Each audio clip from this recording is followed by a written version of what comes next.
सत्संगत जी, प्यार से कहना धन्यकार जी। आज समागम के चौथे दिन ये भाव सभी के कहीं ना कहीं कि कैसे ये बेशक इस बार एक दिन और ज़्यादा, पर फिर भी ये पता ही नहीं लगा कहाँ इतने दिन ये भक्ति में निकल गए, इस निराकार के एहसास में निकल गए, आत्म मंथन की शिक्षाओं पे एक जीवन को मजबूती प्रदान करते हुए अनेकों शिक्षाएं जो इन दिनों मिली, ये सिर्फ इन दिनों के लिए कुछ घंटों के लिए तक सीमित ना हो, ये तो हमेशा के लिए जीवन में बसे। कैसे खुद को संवार लें, हम अपना कल्याण कर लें, निराकार से जुड़े रहें, इस परमात्मा को हर समय के लिए मन में इस तरह बसाएं कि ये जीवन, जहाँ ये दुनिया इतनी खूबसूरत चीजें हैं संसार में, ये दातार ने रचना ऐसी की कि हर चीज का मजा जहाँ इंसान ने लेना है, वहाँ अपनी चेतनता सद्बुद्धि का भी यूज करना है कि चीजें इस्तेमाल जो सदुपयोग में ही रहे, दुरुपयोग ना हो। एक चीजों का उस तरह से आनंद लें, जानते हुए कि इस दातार ने दी हैं, तो एक वो जीवन में कितना यूज करना है, चीजों को यूज करना है, अब्यूज नहीं करना। कैसे मन की उथल पुथल की ये शांति का एहसास, ये आत्म मंथन तभी सही दिशा में रहता है जब निराकार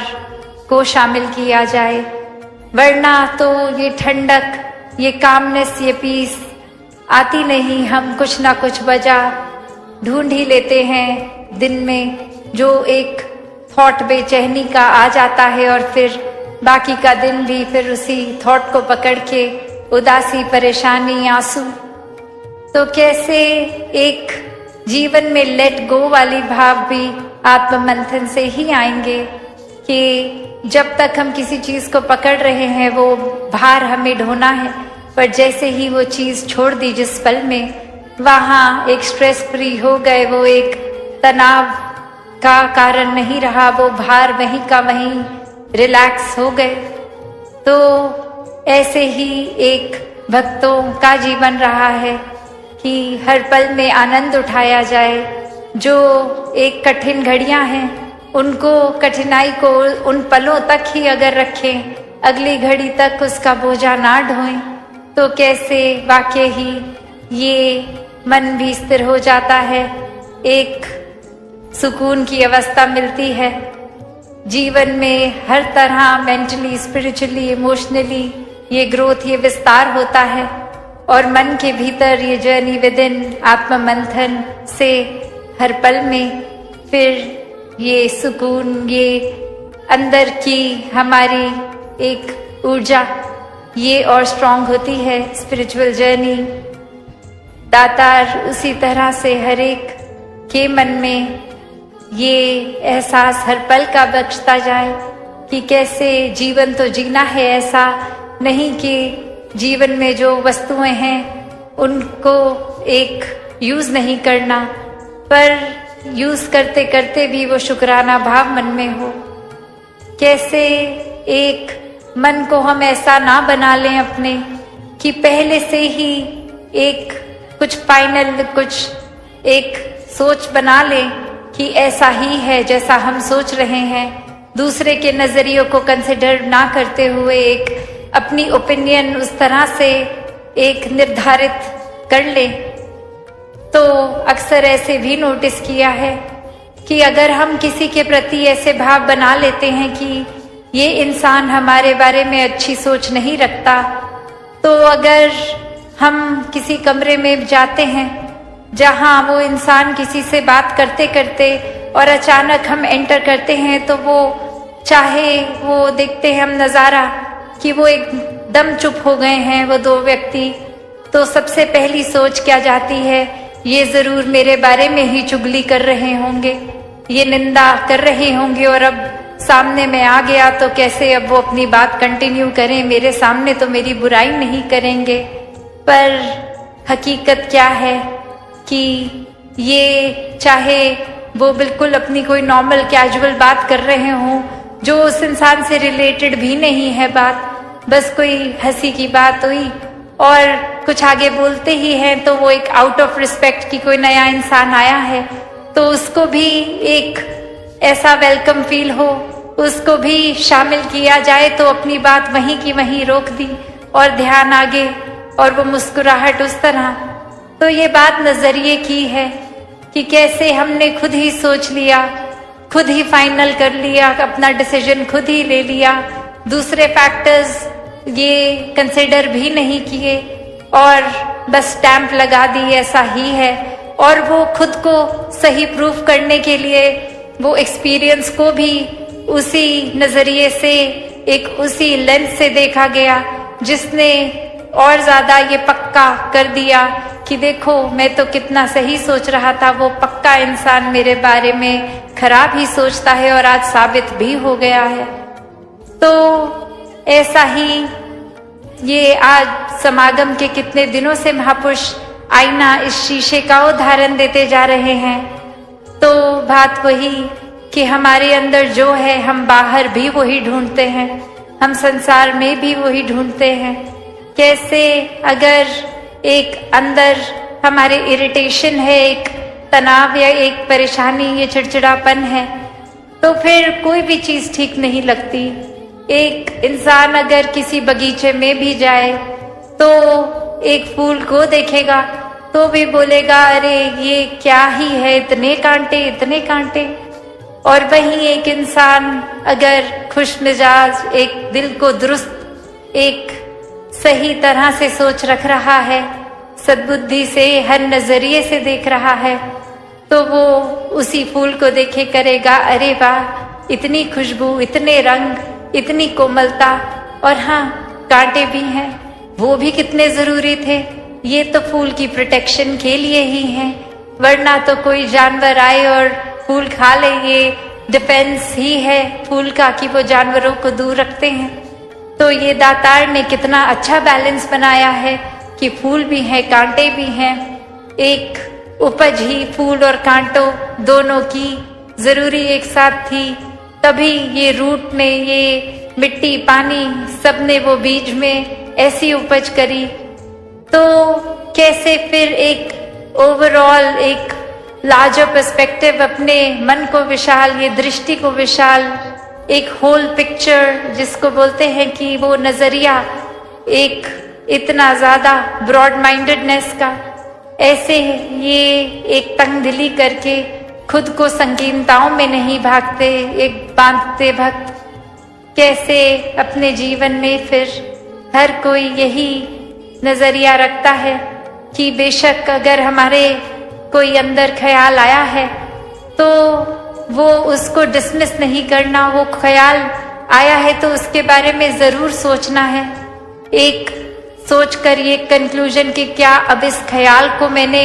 और एक्सपेंशन देनी है, या ये बहुत ही उस तरह का ख्याल है जो अननेसेसरी है,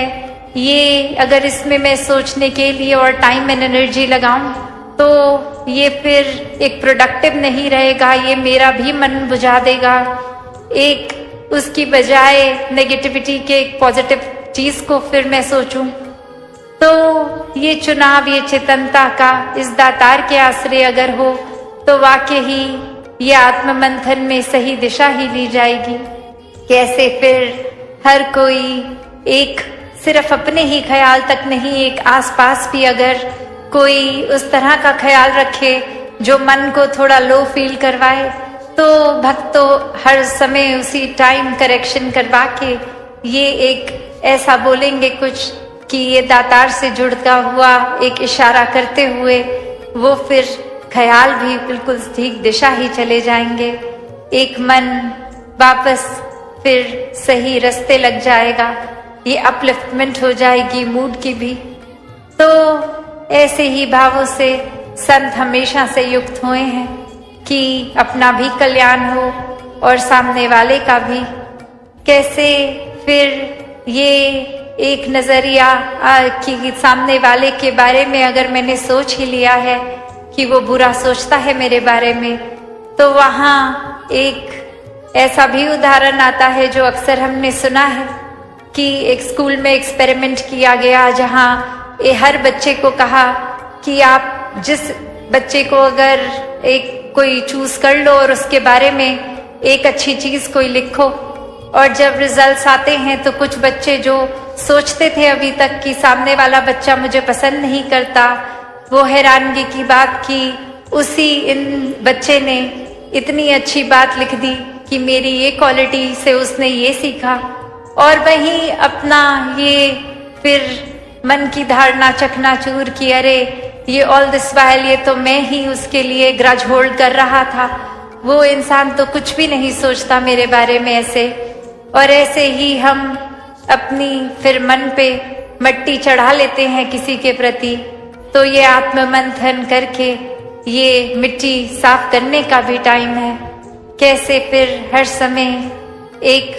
अगर कुछ बात है भी मन पे तो वो रिश्ते टूट भी रहे हैं, बिखर भी रहे हैं, तो ये समय एक अहंकार को छोड़ के एक दूसरे के प्रति ये दिलों से दिल को जोड़े जाएं। ये माफ करना और माफी मांगने का समय है। कैसे फिर हर एक को अपनाने की बात, ये एक्सेप्टेंस की बात। तो जहाँ ये समागम हर किसी ने आनंद भी लिया और जो नहीं भी आ पाए वो भी एक भाव रूप से तो शामिल रहे। हर एक की सेवा, चाहे वो पंडाल पहुंच पाए नहीं पहुंच पाए, कैसे हर एक ने जहाँ एक हर्षोल्लास से कुछ समय पहले से सेवाएं शुरू करी और अब समागम के बाद वो वाइंड अप सेवा का भी रूप होगा, जहाँ एक काफी महापुरुष अपने घरों को चले जाएंगे पर फिर वो कुछ रुक कर ये एक ऑर्गेनाइजेशनल पॉइंट ऑफ व्यू से चीजों की संभाल भी करनी। तो भाव वो उत्साह का जितना पहले उतना भाव में, क्योंकि भक्तों के लिए तो सेवा सेवा ही है। और ये हर एक के लिए भी एक इशारा, संकेत कि जितना समागम पे पहुंचने की एक्साइटमेंट और खुशी, अपने घरों में भी उसी एक्साइटमेंट से वापस जाएं कि अब इतना कुछ सीखा है, उसको पूरा साल, पूरा दिन, पूरा रात, पूरी जिंदगी इम्प्लीमेंट करके वो खुशी में सिर्फ इजाफा ही होता रहे। तो ऐसे भावों से युक्त हो। और जहाँ भी अनाउंसमेंट्स भी सुनी कि ये अब दासी की पर्सनल एब्सेंस जो 5 महीने आप सबके बीच में नहीं उपस्थित हो पाई, तो जैसे एक स्टूडेंट होता है जब एब्सेंट होता है तो उसके बाद वो कवर अप करना पड़ता है पढ़ाई को, तो अब वही भाव कि आप सबने और दातार ने कैसे वो एक शरीर की रिकवरी भी कर दी, तो फिर ये जगह जगह आपके चरणों में पहुंचा जाए ये टूर्स, ये NYSS, ये समागम, ये उस रूप में फिर से एक गति और पहले से भी ज्यादा तेज की जाए। तो हर एक को जहां ये समागम भी मुबारक, कल भी उस तरह सुबह ही जो नहीं भी पंडाल आ सके तो वो सुबह के समय दासी सबके टेंटों तक पहुंचने का प्रयास।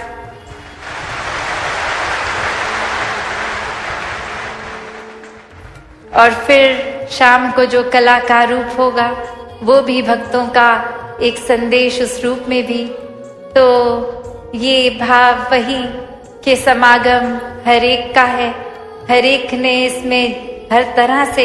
एक पॉजिटिव कंट्रीब्यूशन करी, ये सिखलाई सीखी। और वो सिर्फ अपने तक ही नहीं, एक अपने से शुरुआत तो जरूर करनी है पर अपने तक ही नहीं, ये सच्चाई का, ये निराकार को हर रूह एक पहचान के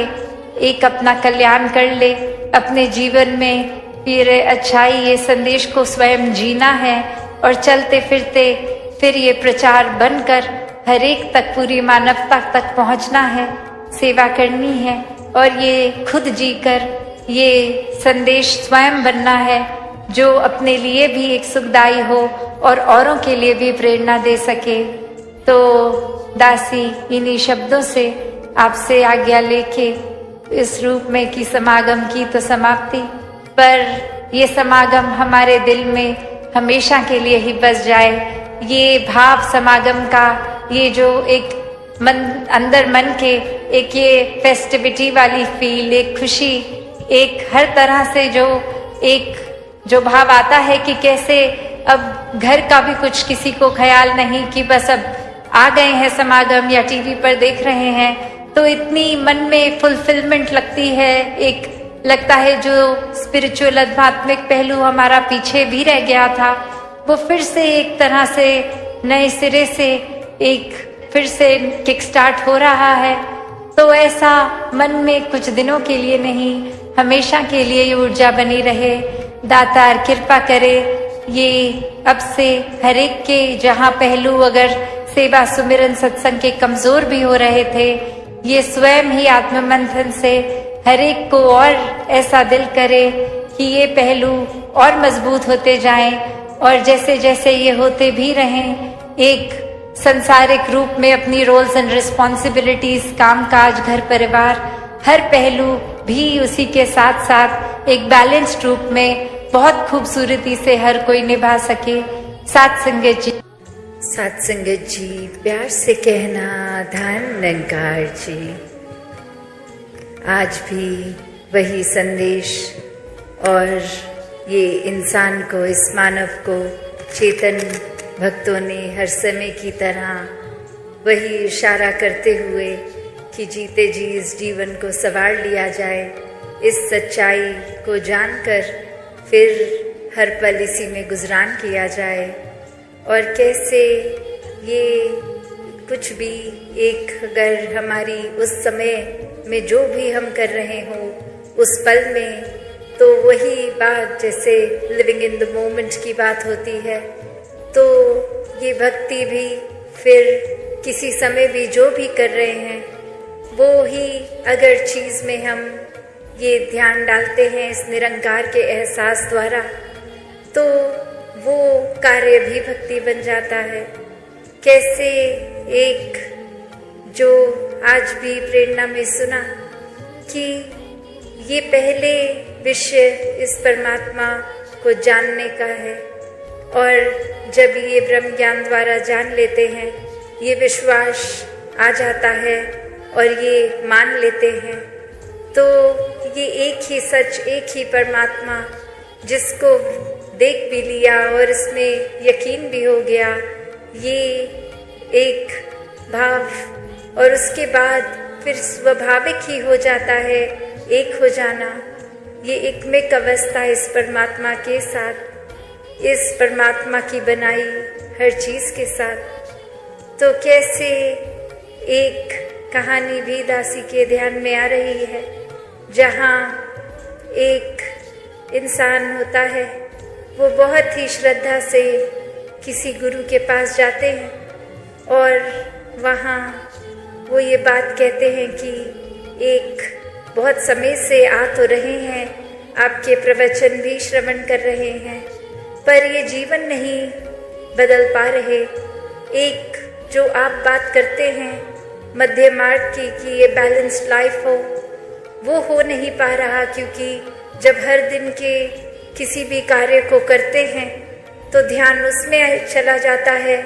तो ये परमात्मा की सोच ही नहीं आती इस दिल को, इस दिमाग को। और जब परमात्मा के प्रति एक ध्यान लगा लेते हैं तो इस संसार की चीज़ों से ही अपना एक नाता तोड़ने का दिल करता है। फिर दिल करता है कि बस एकांत में ही रहें, कोई हमसे बात ना करे, हम किसी से बात ना कहें, एक अपने सारे कर्तव्यों को भी भूल जाएं, बस यही करते रहें। तो आप तो समझाते हैं कि कैसे ये बैलेंस रखना है कि दुनिया में जीना भी है, समाज परिवार की सेवा भी करनी है और हर पल में परमात्मा को भी याद रखना है और ये उपलब्धियों को भी प्राप्त करना है, मेहनत करनी है। और अब इस उपलब्धियों से इतनी सारी चीज़ें घर में खरीद के रखनी है, तो नज़र जहाँ जाती है एक नई डिस्ट्रैक्शन बन जाती है। तो ये अब एक मिक होना है, ये बैलेंस बनाना है, ये तो सीख लिया, पर इस पे अब एक प्रैक्टिकली जिया नहीं जा रहा। और वहीं वो समझाते हैं गुरु कि आपके घर के आसपास आपसे सबसे नज़दीक क्या दुकान है, कौन सी दुकान है। तो वो बताते हैं कि एक सब्ज़ी वाले हैं, वो बस बहुत अलग अलग सब्जियां रखते हैं और अपने तराजू में वो जो भी ग्राहक आता है बताता है कितने किलो को कितनी सब्जी चाहिए, उसको तोल कर दे देते हैं। और फिर वो गुरु कहते हैं ठीक है, अब जाइए उनको ध्यान से ऑब्जर्व कीजिए, ये कण कण में शिक्षा है, तो यहाँ से भी आपको शिक्षा मिलेगी, आप उनके पास जाइए। और अब वो इंसान अपने पड़ोस की ही दुकान पे पूरा दिन बैठता है, देखता है कि हो तो वही रहा है जो मुझे पहले से ही पता था कि ग्राहक आया, अपना सामान ले गया और ये दुकानदार ऐसे ही तोल कर दे रहा है। और जब वो दुकान का समय हो गया और वो रात्रि घर आने का उस दुकानदार का, वहाँ पे रुक के वो एक बात पूछने की कोशिश कि मेरे गुरु ने कहा है ये शिक्षा मुझे आपसे मिलेगी कि मैं कैसे बैलेंस लाइफस्टाइल में रहूं, तो ये आपकी क्रिया, इससे आप कैसे कर रहे हैं इसके बारे में कुछ रोशनी डालें। ये देखने में तो बहुत सिंपल काम है।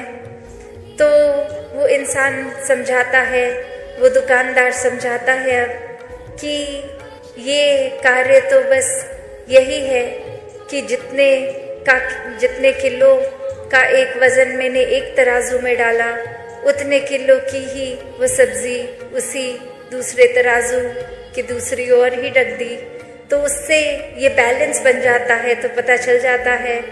और इसी से मुझे पता है कि अगर मैं 2 किलो सब्ज़ी बेच रहा हूँ तो वो अंदाजे से नहीं है, तो मैं किसी ग्राहक को एक चीट करके उससे 4 किलो सब्ज़ी का पैसा नहीं ले पाता। वो एक बहुत ही संतुलन बना रहता है, बहुत ट्रांसपेरेंट काम होता है, ग्राहक भी देखता है ये एक ईमानदारी से ही पैसे कमा रहा हूँ। और अब ये बात, और जो हो सकता है उस इंसान को सबकॉन्शियसली तो पता भी थी, पर ये गुरु ने भेजा था तो इतनी बारीकियों से अब समझ आया। और फिर वहीं उपस्थित होके वो अपनी बात यही रखते हैं कि अब ये प्रैक्टिकल लाइफ में ये तो देख लिया कि कैसे एक वो गुण भी अंदर आ गया कि ये धोखाधड़ी ये नहीं करनी है, और साथ ही ये बैलेंस की भी वो बात दुकानदार कर गया। तो यहाँ ये तो पता चल गया कि ये बैलेंस तो ज़रूरी है, और अब बस ये इम्प्लीमेंट कैसे करूँ। तो आगे से वो गुरु यही समझाते हैं कि कैसे वो दुकानदार चाहे एक क्रिया रूप में एक पूरे दिन में एक कुछ भी कैसे भी ग्राहक आ रहे होंगे, कोई बहुत ही जल्दी में होंगे, कोई तो ऐसे भी होंगे कि इतने धीरे धीरे एक बात कर रहे हैं, सोच रहे हैं सब्जी क्या लें, और उनके पीछे और क्यू लग रही होगी, एक लाइन लग रही होगी ग्राहकों की, और इससे देखकर कि इतनी देर लग रही है, कुछ ग्राहक वो लाइन छोड़ के किसी और सब्जी वाले पे भी जा रहे होंगे कि हमें जल्दी चाहिए, और ये दुकानदार तो इतनी देर लगा रहा है। और किस तरह से कोई बहुत ही खुशी के अवसर के लिए बहुत सारी सब्जियां लेके जाएगा, और कोई तो आकर कुछ पत्ते ही लेके चला जाएगा, कोई बहुत ही जल्दी में आएगा, एक हबचड़ी भी मचाएगा, और कोई बहुत ही एक सहज भाव में आके आराम आराम से कर लेगा। तो वो दुकानदार ये सब देख रहा है, कितने रंग देख रहा है ग्राहक के भी, पर वो तो वही कार्य सहजता में करता जा रहा है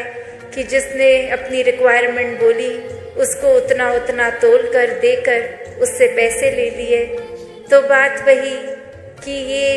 एक अपने स्वभाव को अपने ग्राहक के स्वभाव जैसा पल पल में नहीं बदल रहा,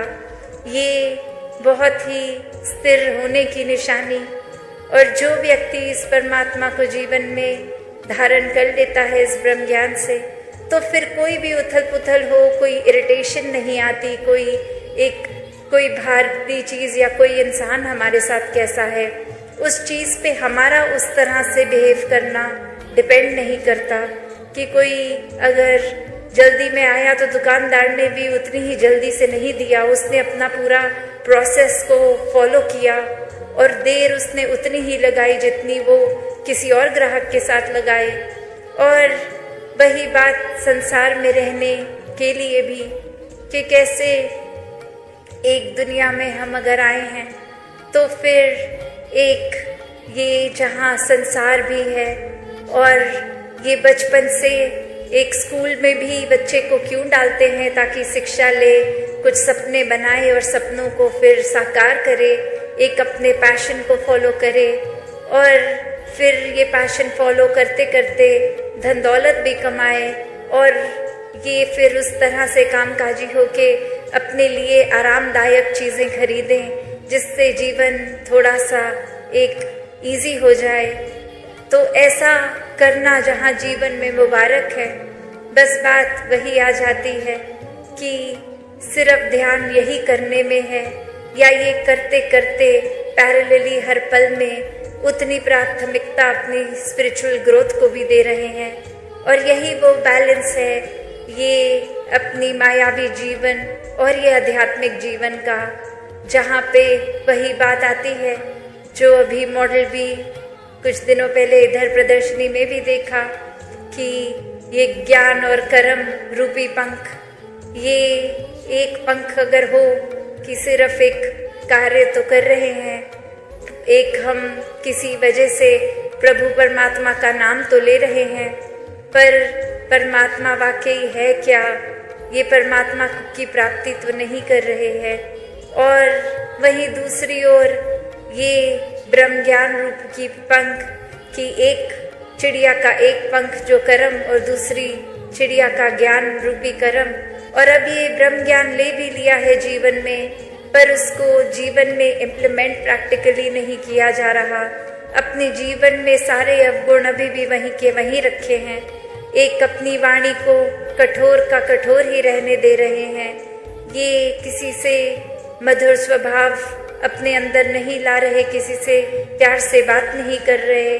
तो ब्रह्म ज्ञान जीवन में आने के बावजूद भी ये उड़ना कहाँ संभव होगा। वो फिर बात वही कि ऐसा पक्षी जिसके दो पंख हैं, एक ज्ञान का एक कर्म का, वो ही उड़ान भरेगा, क्योंकि ये कर्म भी है, ये जीवन में इम्प्लीमेंटेशन भी है, और ये ब्रह्म ज्ञान की विद्या, ये सबसे ऊंची दात, ये भी ये झोली आई है। तो यहाँ एक ये जो बैलेंस का उदाहरण इस कहानी में भी, तो कैसे एक सुनने में तो लगता है कि एक शायद बैलेंस अचीव करना जीवन में पॉसिबल नहीं है, क्योंकि हमारा जहाँ मन ये चंचल है, एक तरफ अगर लग जाएगा, एक अगर हमने चीज़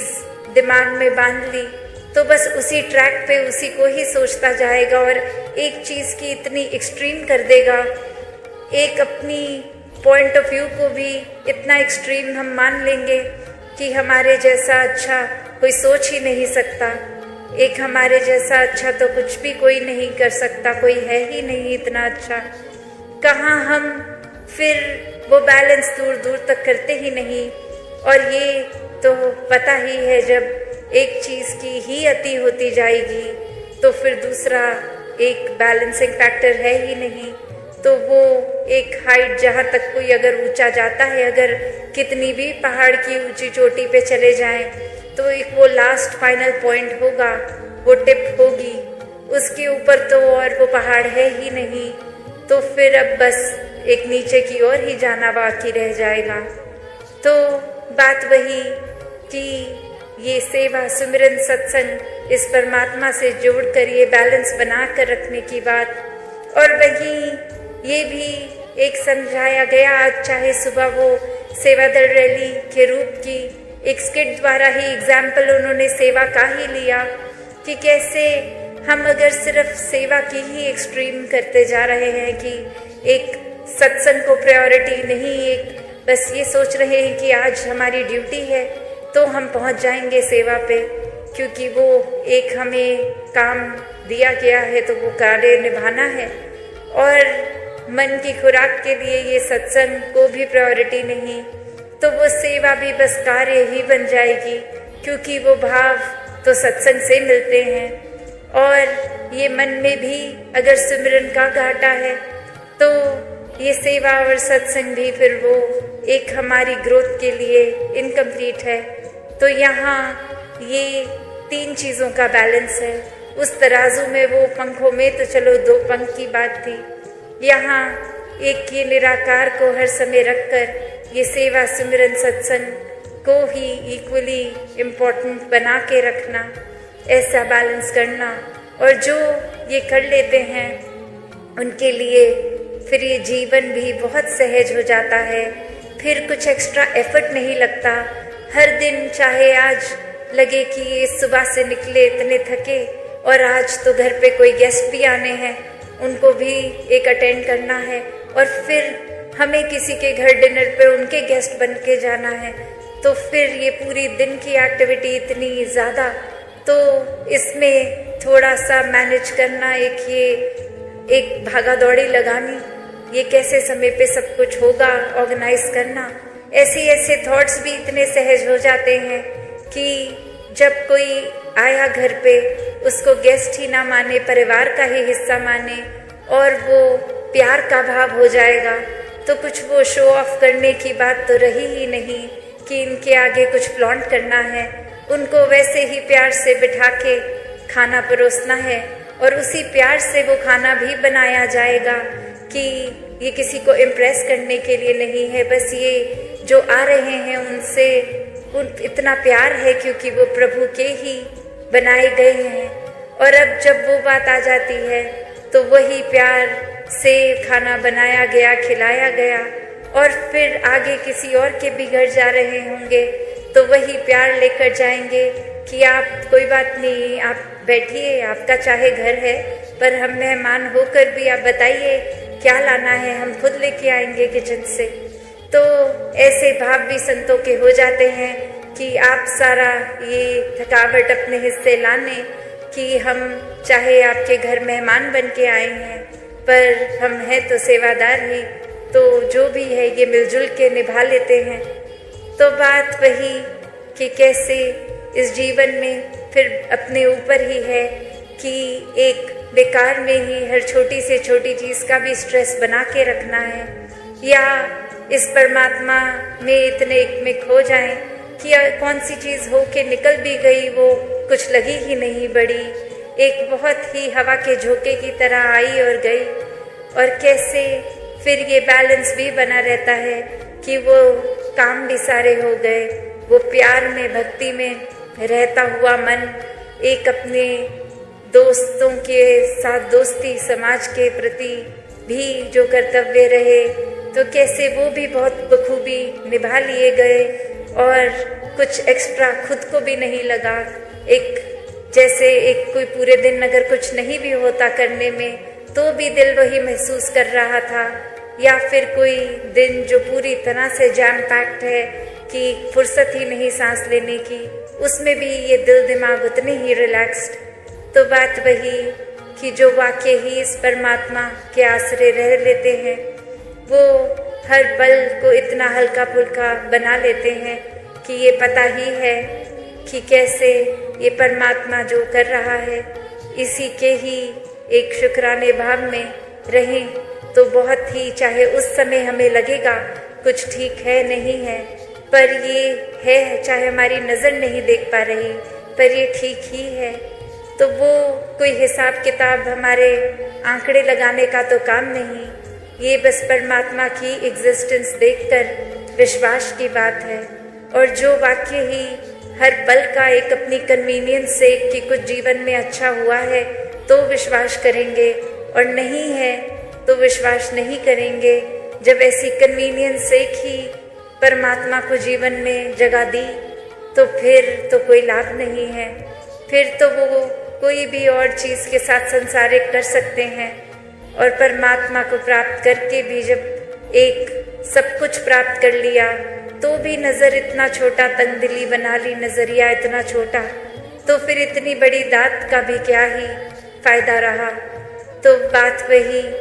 कि ये जो बैलेंस की बात है, और इसी बैलेंस के साथ ये विस्तार भी होता है कि जैसे जैसे हमें फिर ये एहसास होगा कि परमात्मा को और ज़्यादा, अगर हमें पता है अपने अंतर्यामी हम खुद हैं कि वाकई में हमारा ध्यान, हमारा दिल पूरा दिन ज़्यादातर क्या करता है, तो खुद को ही देखकर अपने अंदर वो चेंजेस लाने कि और ज़्यादा कैसे स्पिरिचुअली इंक्लाइन हो सकें, वो उस तरफ अपना विस्तार करें। और कैसे हम अगर कोई कमी कर रहे हैं कि किस तरह एक संसार के लिए कुछ ऐसा अच्छा नहीं कर पा रहे, अपने लिए कुछ ऐसा अच्छा नहीं कर पा रहे, तो वहाँ पे भी एक विस्तार किया जाए, क्योंकि ये श्वास तो उतने ही हैं और उसी में ये एक मटेरियलिस्टिक और स्पिरिचुअल लाइफ को बैलेंस करना है, तो उसी में ही सब कुछ करना है। तो जिन्होंने ये बखूबी कर लिया वो तो अपना जीवन बहुत अच्छे से निभा गए, वरना तो ये कैपेसिटी, ये कैपेबिलिटी इस परमात्मा ने हर एक में दी है। वो हमारा ही कहीं आलस है, चुनाव है, या फिर एक हमारा माइंडसेट को जो हम इतना नारो कर देते हैं, या अपने अहंकार में ही चूर रहते हैं कि कोई भी चीज़ करने की काबिलियत होने के बावजूद नहीं करते, या फिर इस परमात्मा का आसरा ही नहीं लेते। एक माइंडसेट हमने ऐसा बना लिया होता है। तो दातार जहाँ हर किसी को अपने दर्शन इस ब्रह्म ज्ञान द्वारा कराता है, तो अगर हमने ही यहाँ जैसे अभी प्रवचनों में भी सुना कि अगर आँख हमारी बंद है तो हम वो देख ही नहीं पाएंगे जो है, तो बात वही कि ये जीते जी अपने जीवन को भक्तों ने जहाँ खुद भी संवारा है वहाँ हर एक को संवारने की प्रेरणा दी है। और वो किस तरह संवारा जाए वो भी बताया है कि सिर्फ एक ही तरीका है, परमात्मा से जुड़कर, उसको हर समय देखकर, एक जीवन में सच को स्थापित करके ही ये एक मार्ग, वाकई ही एक सच्चाई का मार्ग जो है, इस पे चल पाएंगे, हर एक के बन जाएंगे, हर एक को अपना बना लेंगे। सात संगत जी, धन्यकार जी। सात संगत जी, प्यार से कहना धन निरंकार जी। सात संगत जी, भगवान ऐसा क्यों करते हैं, विस्तार ये है। चलिए सात संगत जी जानते हैं, इस विचार के माध्यम से आशय प्रवान करें और ध्यान से सुने। सात संगत जी, कबीर मन निर्मल भया जैसे गंगा नीर, पीछे लागे हरि फिरे कहत कबीर कबीर। कि जो इस निरंकार परमात्मा का ध्यान कर लेता है उसका मन निर्मल हो जाता है, वह फिर प्रभु की निगाह में आ जाता है। निरंकार प्रभु परमात्मा ऐसे भक्तों का यश करता है और इनका ध्यान करता है। महापुरुषों, यह प्रेम कोई मामूली सौदा नहीं है, अर्थात निर्मल प्रेम, निर्मल भावना से, निर्मल हृदय से जो प्रेम निकलता है, ऐसा प्रेम किसी और जरिए से प्राप्त नहीं हो सकता। ऐसा प्रेम अपने अहंकार का त्याग करने से ही प्राप्त होता है। प्रेम न खेती उपजे, प्रेम न हाट बिकाए, राजा प्रजा जही रुचि शीश दे ले जाए। जहां सात संगत जी अर्थात यह प्रेम कहीं खेतों में नहीं हुआ करता, ना यह किसी धन दौलत से खरीदा जा सकता है और किसी के ऊपर एहसान करके भी इसको प्राप्त नहीं किया जा सकता है। यानी इन सभी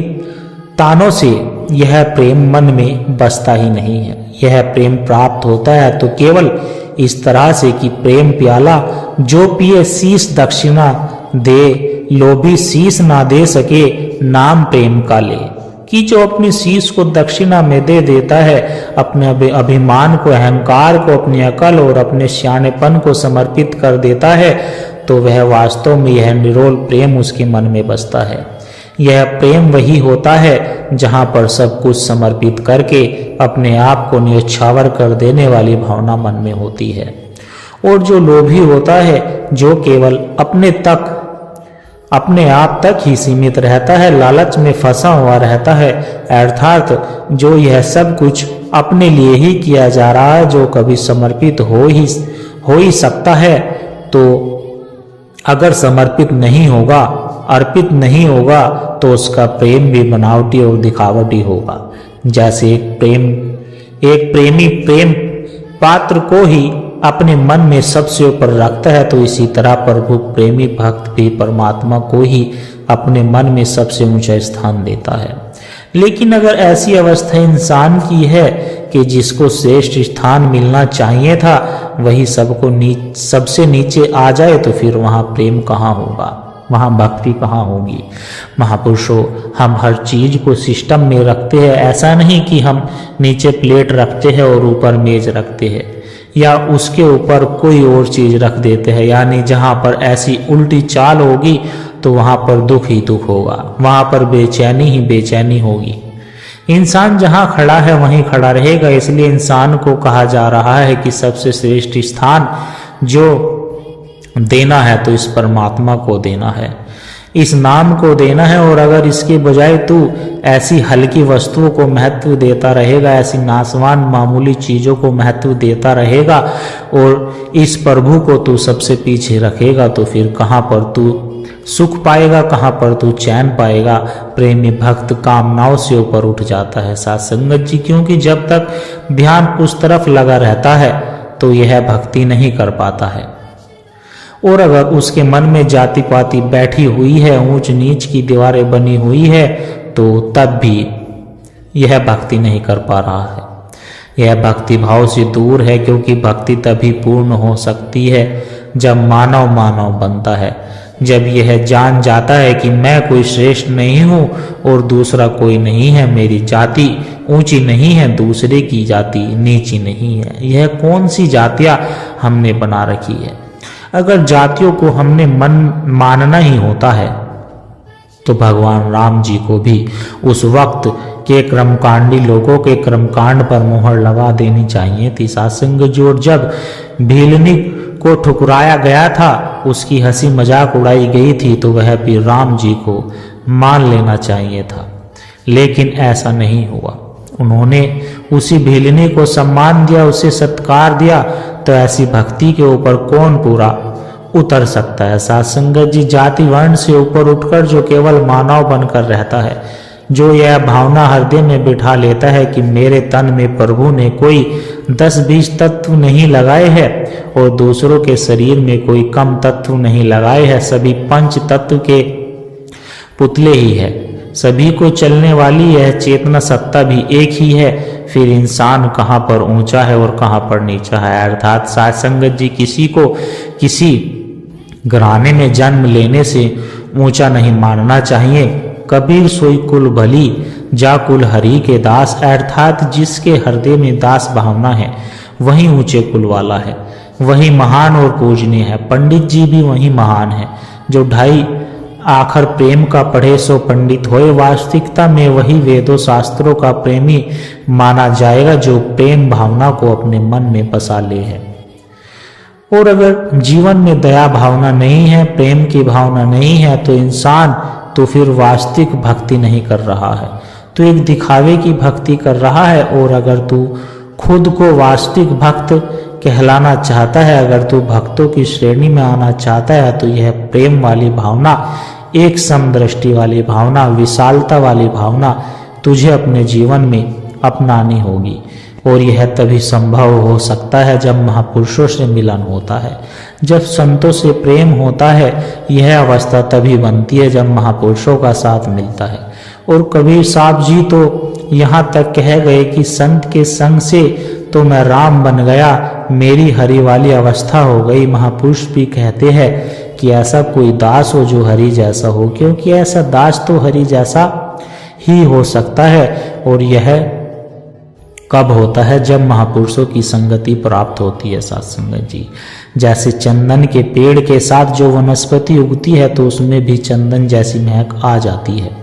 पारस के साथ लोहा छूता है तो उसे भी सोना बना देता है। तो इसी तरह से जो संत की संगति करता है, महापुरुषों की संगति करता है, तो वह भी संत महापुरुष बन जाता है, प्रेमी भक्त बन जाता है। महापुरुषों प्रेम से सभी समस्याएं हल हो जाती है। जैसे एक मानव ने एक बार ऐसे लोगों को खाने पर आमंत्रित किया जिसमें आपसी प्रेम नहीं था, और उनके हाथों में कपचे बांध दी गई जिससे उनकी कमची बांध दी गई जिनसे उनकी कोहनियां मुड़ ना सके, और उनको आमने सामने लाइनों में बिठा दिया गया और बीच में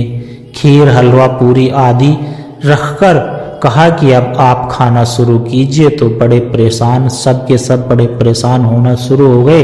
पसीने पसीने हो गए कि अब क्या किया जाए, क्योंकि थाली तो हमारे सामने है, उसमें हमारा हाथ चला जाएगा, लेकिन यह हाथ मुड़े नहीं तो हमारे मुंह में खाना कैसे जाएगा। तो बहुत परेशान होकर एक दूसरे को कोसने लगे, और उन्होंने एक दूसरे को कोसते कोसते आपस में बुरा भला कहते हुए अपना सारा समय व्यतीत कर दिया। साथ संगत जी, और दूसरी तरफ भक्तों पर भी वही शर्त लागू की गई। भक्तों के हाथ भी उसी तरह से बंधे हुए थे, लेकिन भक्तों का ऐसा जीवन बन चुका था, वह निरंतर ऐसे ही करते थे कि जब भी उन्हें खाना होता तो सबसे पहले दूसरों को खिलाया करते थे। तब थाली में तो हाथ जाता, लेकिन अपने मुंह तक नहीं पहुंचता, तो ना सही पर जो सामने बैठा उसके मुंह तक तो पहुंच ही सकता है। तो साथ संगत जी, वह इसी तरह से एक दूसरे के मुख में खाना डालते रहे, उन्हें खाना खत्म कर दिया और भोजन का आनंद भी ले लिया। तो कहने का भाव साथ संगत जी, जहां आपसी प्रेम है तो वहां सुख ही सुख है। इसी प्रकार से भक्त भी अपने प्रभु परमात्मा से प्रेम करता है, और जो भक्त होते हैं तो इस प्रभु की उपासना कभी भी इसलिए नहीं करते कि हम तन मन धन लगाएंगे तो यह मालिक हमें भी वस्तु प्रदान करेगा। संतों ने कभी भी इस भावना से इस निरंकार की भक्ति नहीं की है। संत इसकी भक्ति सदा निष्काम भाव से करते हैं। साथ संगत जी, गुरु सिकन नहीं इच्छा फल दी कर्म सदा निष्काम करे। एक गुरसिक को कभी भी फल की इच्छा नहीं होती है, बस यह अपना कर्म ही करता जाता है, क्योंकि अगर फल को सामने रखकर कर्म किए जाते, अगर फल को ही हर पल आंखों के सामने रखा जाता तो फिर वह ध्यान वास्तव में भक्ति के बजाय उस वस्तु पर टिका हुआ होता। जैसे माँ बच्चे की देखभाल करते हुए खुद गीले स्थान पर सो जाती है, लेकिन उसको सूखे स्थान पर सुलाती है, और रात भर उसे जागना पड़ता है। कई प्रकार के अपने ऊपर कष्ट लेने भी पड़ते हैं, लेकिन उसका रोम रोम निष्काम प्रेम में लगा रहता है। तो ऐसे ही निष्काम प्रेम भक्त का अपने प्रभु के लिए होता है। तो अब महापुरुषों अंत में दास भाई इतना ही कहना चाहता है कि प्रेम का आधार सदैव विश्वास पर हुआ करता है, और भक्त कभी भी इस प्रभु से अपना विश्वास दूर नहीं करता,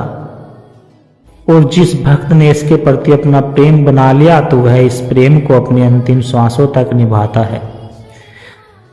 रही मन धागा प्रेम का, मत तोड़ो चटकाए, टूटे से फिर ना जुड़े ते गांठ पड़ जाए। अर्थात जो धागा टूटा जाता है तो उसे गांठ लगाकर हम दोबारा बांध देते हैं, लेकिन देखने वाले को वह गांठ चुभती है, कुछ अखती है, वह नजरों के सामने गांठ आ जाती है। कहने का भाव कि भक्तों का प्रेम कोई गांठ वाला प्रेम नहीं हुआ करता, बल्कि भक्तों का प्रेम तो पवित्र और अटूट होता है। तो महापुरुषों, दास इन्हीं शब्दों के साथ आपसे इजाजत चाहता है। बड़े प्यार से कहना, धन निरंकार जी।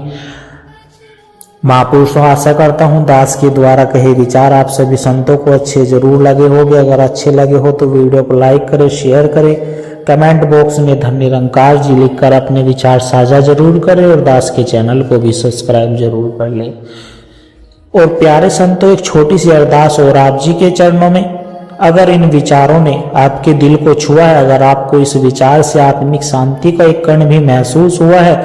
तो इस विचार को, इस ज्ञान के प्रसाद को केवल अपने तक सीमित ना रखे, इस प्रेम के पैगाम को आगे औरों तक भी पहुंचाए।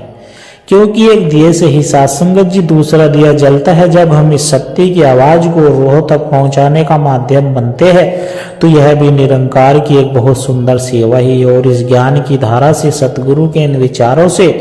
निरंतर जुड़े रहने के लिए आप हमारे सत्संग के डिजिटल परिवार का हिस्सा बन सकते हैं साथ संगत जी, ताकि जब भी कोई नए विचार साझा हो वह आप तक सहज ही पहुंच जाए और हमें एक दूसरे के विश्वास से पल मिलता रहे। सदगुरु हम सबकी यह छोटी छोटी सेवाएं स्वीकार करें और साथ संगत जी दास को आशीर्वाद देना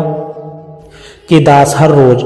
आप जी के चरणों में ऐसे ही सुंदर सुंदर प्रेरणादायक कहानी विचार लेकर आता रहे। साथ संगत जी प्यार से कहना धन निरंकार जी।